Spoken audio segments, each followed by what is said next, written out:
أعوذ بالله من الشيطان الرجيم. بسم الله الرحمن الرحيم.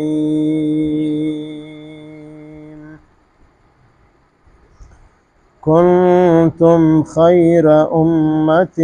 أخرجت للناس تأمرون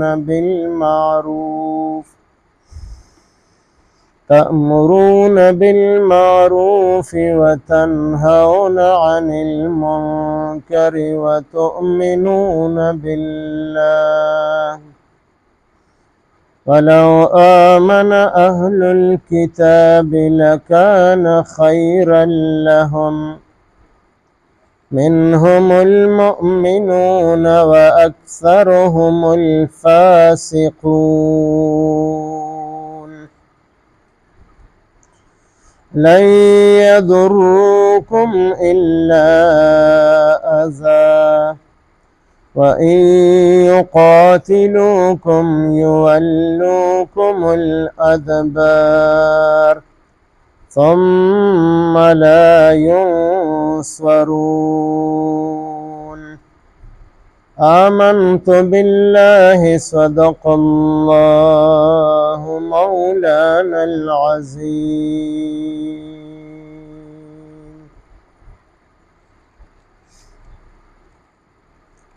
سورہ آل عمران سلورم پارا آیت نمبر 110-111. لمنی آیت مبارک کی اللہ پاک دے امت تا غر امت ویلے دے، خیر امتن، پٹول امتنو کے بہترین امت، افضل ترین امت، د ټول امتونو نا غوره او بهترین امت. اوس دا خیر امتونو بهترین امت ورته په کوم بنیاد ویلې دی؟ د هغې دپاره د دې امت یو څو صفات ذکر کړي دي. لومبنی صفت دا ذکر کړی دی چې تاسو د دې امت د فیدې دپاره د نفع دپاره الله پاک را لیږلي. تاسو کار بسئ خلقو ته فیده رسول، خلقو ته نفع رسول، دا به د دې امت کار وي. نو هغه نفع چې رسئ نو دا به په کوم شکل کې رسئ؟ نو دوه خبرې بیا نورې ذکر کړي دي، یو امر بالمعروف او نهی عن المنکر. دا به د دې امت ډیوټي وي، دا به د دې امت کار وي، ذمه داري به وي چې خلقو ته د نیکۍ حکم کول او د بدو کارونو نه خلق منع کول. دا دوه صفات دا د دې امت په صفاتو کې ذکر کړي دي او د دې صفاتو په رڼا کې او په نتیجه کې دې امت ته بهترین امت ویلی دی چې ستاسو کار او ذمه داري به دا وي چې تاسو به خلقو ته د نیکۍ دعوت ورکوئ او د بدو کارونو نه به خلق منع کوئ. خو دا دعوت به هله مؤثر وي، اثر به پکې وي چې په دې باندې اول د انسان په خپله عمل وي چې امر بالمعروف کوي، د مونځ حکم خلقو ته کوي خو دی په خپله مونځ ګزاري، د ګناه نه خلق منع کوي خو دی په خپله هم د دې ګناه نه ځان بچ ساتي. نو د دو په دې دعوت کې او د دو په دې امر بالمعروف او نهی عن المنکر کې به الله پاک اثر اچي، خلقو باندې به اثر کوي، خلق باندې کې طرف ته راځي او د بدو کارونو نه به منع کېږي. خو که د ده په خپله عمل نه وي هم او بیا هم د خلقو ته امر بالمعروف او نهی عن المنکر کوي نو د هغې ثواب به ورته میلاویږي او د دې عمل نه کولو ګناه د ده په غاړه باندې شته دی، دی ګناهګار دی لیکن د دې امر بالمعروف او نهی عن المنکر اجر او ثواب به ورته میلاویږي. دا شان څوک د ده په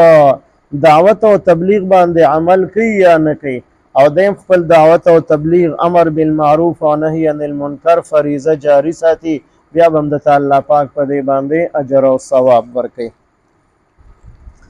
بیا د دې دو صفات نرستو بل صفت ذکر کړی دی ایمان بالله، په الله باندې ایمان، ځکه د ټولو اعمالو سرچشمه او بنیاد هغه په الله باندې، د الله په توحید باندې، د الله په یووالي باندې ایمان دی. چې ایمان وي نو د نیکو اعمالو قدر او قیمت به وي، او چې ایمان نه نو د نیکو اعمالو قدر او قیمت به هم نه وي. بیا د دې امت بهترین صفات ذکر کړل، نو د هغې نه وروسته بیا خطاب اهل کتابو ته دی چې که چېرې دې اهل کتابو ایمان راوړو نو دا به د دوی دپاره ډېره غوره او بهتر خبره وي، ځکه دوی ته به دوچن اجر او ثواب میلاویږي. څنګه چې د نبی علیه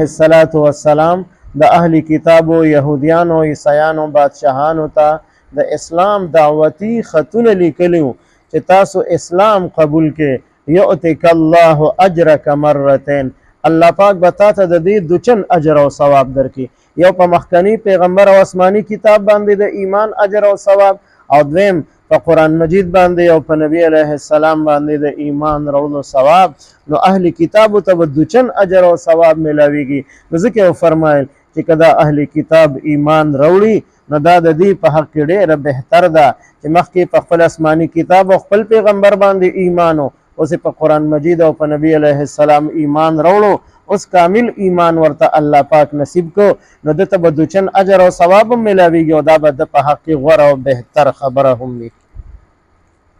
نو دعوت خو ورکړی شو اهل کتابو ته چې که تاسو ایمان راوړو نو دا ستاسو په حق کې خیر دی، بهتر دی، غوروالی دی ستاسو دپاره. خو نتیجې بیانوي چې په دې اهل کتابو کې ډېر کم خلق ایمان راوړي، نو لږو خلقو ایمان راوړو او زیات خلق هغه په خپل کفر باندې او په خپل یهودیت او عیسایت مذهب باندې باقی پاتې شو، ایمان را نوړو. نو اکثریت هغه کافران او فاسقان پاتې شو، او لږ غوندې خلق داسې وو چې هغې ایمان راوړو، لکه په یهودیانو کې حضرت عبدالله ابن سلام رضی الله عنه او د هغه ملګري چې هغې ایمان راوړو، او دغه شان په عیسایانو کې نجاشي بادشاه د حبشو او د هغه ملګرو ایمان راوړو. نو دا لږ د شمار کسانو، زیاتر هغه په کفر باندې قایم پاتې شوي دي. او څومره خلقو ایمان راوړی دی د دې کې زیاتر کافران مشرکان پاتې شوي دي. اهل کتابو کې کمو خلقو ایمان راوړی، زیات کافران مشرکانو چې هغې ایمان راوړی دی. په دویم آیت مبارک کې الله پاک د دغه اهل کتابو د ضرر او د نقصان خبره د مؤمنانو دپاره ذکر کړې ده چې دی تاسو ته ضرر او نقصان نشي درکولی مګر معمولی تکلیف به درته درکوي په ژبې سره، چې ژبه به ستاسو خلاف استعمالی، ستاسو سپکه بیانوي، ستاسو غیبت به کوي، تاسو ته مخامخ بد رد به درته وایي او ستاسو خلاف به پروپیګنډه کوي، نو دا به لږ غوندې تکلیف تاسو ته رسوي، نو دا به تاسو برداشت کوئ، او زیات تکلیف هغې تاسو ته نشي رسولی، ځکه چې کله دوی مقابلې ته راځي د جنگ دپاره د جنگ میدان ته، نو دوی د جنگ په میدان کې ودرېدلی نشي، بلکې تاسو طرف ته به خپلې شاګانې ګرځوي، یعنې د جنگ د میدان نه به تښتي. او موږ ګورو چې په ټوله دنیا کې کوم ځای کې هم جنگ کیږي د کافر او د مسلمان په منځ کې، نو کافر هغه زمینی او میدانی جنگ ته غاړه نه ږدي، ځکه چې دا د الله پاک وعده ده د مؤمنانو سره چې زمینی او میدانی جنگ کې به دا کافران تاسو ته مقابلې ته نشي ودرېدی، دوی به تښتي. زنده مثال د هغې اسرائیل دی چې هغې بمبارۍ کوي او پټ په پټه باندې په مسلمانانو حملې کوي، لیکن د مجاهدینو مخې ته راتللی نشي، او چې راشي نو مجاهدین په هغې باندې حمله وکړي او د هغې شکار جوړ شي او هغې مردار شي او قتل شي. نو دغه وجه ده چې دا د الله پاک وعده ده چې زمینی او میدانی جنگ کې به دې تاسو ته مقابله نشي کولی. نو هر ځای کې چې جنگ کېږي د مسلمانانو سره، نو کافران او مشرکان اهل کتاب یهودیان عیسیان هغې میدانی زمینی جنگ ته مخې ته نه راځي، بلکې پټ په پټه باندې یا بمبارۍ کوي، د پاس اسمانه جازونو نه هوایي بمبارۍ کوي یا هوایي فایرنګ کوي. نو دا د هغې دپاره د الله پاک وعده ده چې دوی به د جنگ میدان کې تیښته کوي، مقابلې ته به ودرېدلی نشي. ثم لا ینصرون، بیا به د دوی سره مدد ونه کړی شي. کنتم خیر امة اخرجت للناس، کنتم یہ تاسو خیر امة غوره امت اخرجت للناس چې تاسو را لیږلي شوي د خلقو د فایدې دپاره ستاسو تشکیل عمدې مقصد دپاره شوی دی چې تاسو به خلقو ته فایده رسوئ کافرانو ته هم دعوت ورکوئ او مؤمنانو ته به هم دعوت ورکوئ تأمرون بالمعروف تاسو حکم کوئ خلقو ته د نیکۍ وتنهون او تاسو منع کوئ خلق عن المنکر د ګناه د کارونو نه وتؤمنون بالله او تاسو ایمان راوړئ په الله پاک باندې نو ایمان دا بنیاد دی او بیا امر بالمعروف او نهی عن المنکر دا په هغې باندې عمارت جوړیږي ولو آمن اهل الكتاب کچری ایمان راوړی وی د اهل کتابو لکان خیرا لهم نو خامخا دا به غوره وه د دوی په حق کې دې ته به الله پاک دوچن اجر او ثواب ورکړی وی نو چې کوم خلقو ایمان راوړو په اهل کتابو کې یهودیانو عیسیانو کې هغې ته الله پاک دوچن اجر او ثواب ورکړو د هغې درجې الله پاک په دنیا او آخرت دواړو کې اوچتې کړی منهم المؤمنون بعضې په دوی کې مؤمنان دي یعنې بعضې خلقو ایمان راوړ لږ کسانو و اکثرهم الفاسقون او زیات په دغه اهل کتابو کې نافرمانه دي فاسقان دي فاسقون د فاسق جمع ده فاسق معنی ده د الله پاک د تابعدارۍ نه بهر وتونکی چې دی د الله نافرمانه دی د الله تابعدار نه دی او مسلمان معنی ده د الله تابعدار مسلمان به د الله تابعداري او فاسقان فاجران دا نافرمانه دي لن یضروکم دی به هرگز تکلیف در نکړی شي تاسو ته دا اهل کتاب الا اذا مگر معمولی تکلیف د ژبې تکلیف به درکوي تاسو خلاف به ژبې چلی پروپیګنډې به کوي د ژبې استعمال به کوي و ان یقاتلوکم او که چېرې دوی جنګ وکړي تاسو سره په میدان باندې په ډاګه باندې زمیني جنګ ته راشي یولوکم الادبار نو دوی به وګرځئ تاسو ته خپلې شاګانې څنګه چې افغانستان کې امریکا او د هغې اتحادیان راغلل خو هغې زمیني جنګ نه دی کړی زمیني جنګ کې هغې شکست خوړلی دی نو هر ځای کې چې کافران راځي د مسلمانانو مقابله کې زمینی او میدانی جنگ ته نو هغې ته به الله پاک شکست ورکوي او هغې به میدان پرېږدي تښتي به ثم لا ينصرون بیا به دوی سره څوک مدد ونه کړی شي د دوی به بیا څوک مددګار پیدا نه شي ځکه زمینی جنگ نه ټول کافران یریږي نو هغه خپل اتحادیان او خپل ملګري هغې هم ترېنه بیا تښتي هغې موږ زمینی جنگ کې ستاسو ملګرتیا نه شو کولی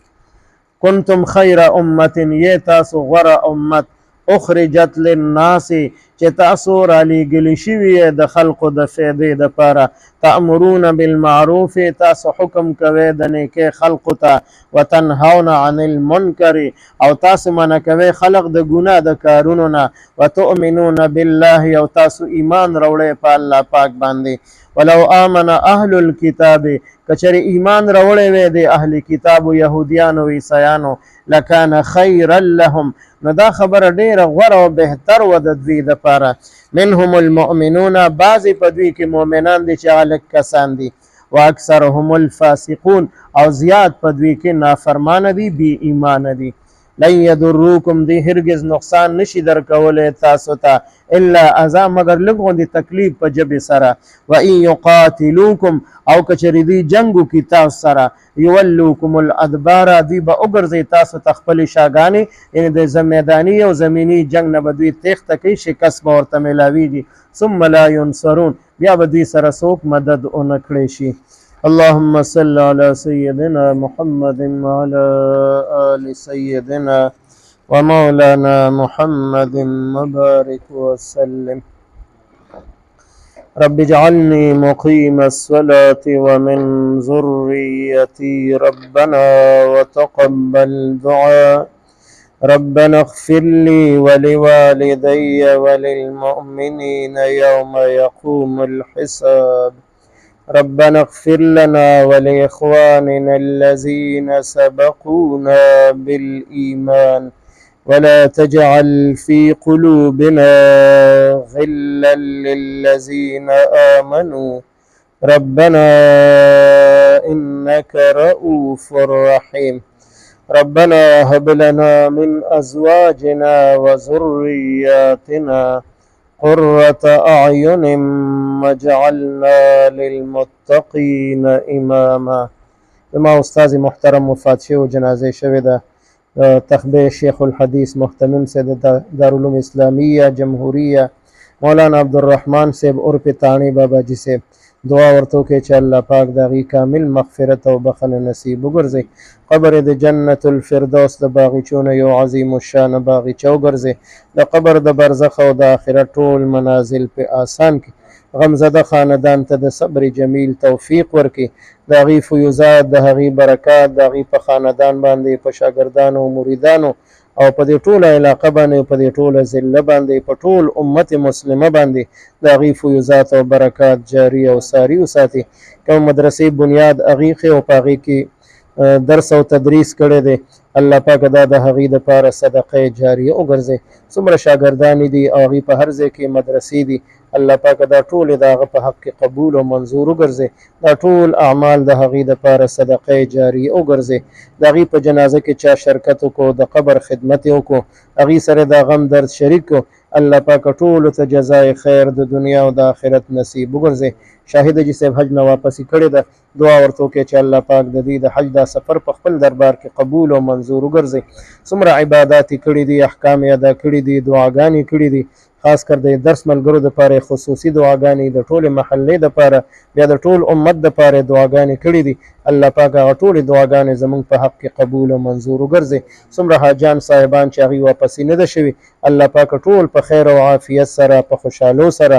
او د هر قسم آسماني زمینی حادثاتو نه په خپل حفاظت کې وساتي او په خیر او عافیت سره د حج مقبول او حج مبرور سره خپلو کورونو ته خپلو بچو ته راولي او دغه مبارک سفر الله پاک زموږ د ټولو په ژوند کې بار بار نصیب وګرځي. زموږ چې کوم حاجیان صاحبان شهیدان شوي دي هغې ته دعا کوي الله پاک د هغې د شهادت بلند نه بلندترین درجات نصیب وګرځي، د هغې کامل مغفرت او بخښنه نصیب وګرځي. په هغې باندې لویې جنازې شوي دي، الله پاک د جنازې جرګه د هغې په حق کې قبول او منظور وګرځي، د هغې غمزده خاندانونو ته الله پاک د صبر جمیل توفیق ورکړي او د هغې فیوزات د هغې برکات د هغې په خاندانونو باندې جاري او ساري وساتي. وصلی الله تعالی علی خیر خلقه محمد وعلى آله وأصحابه أجمعين آمين.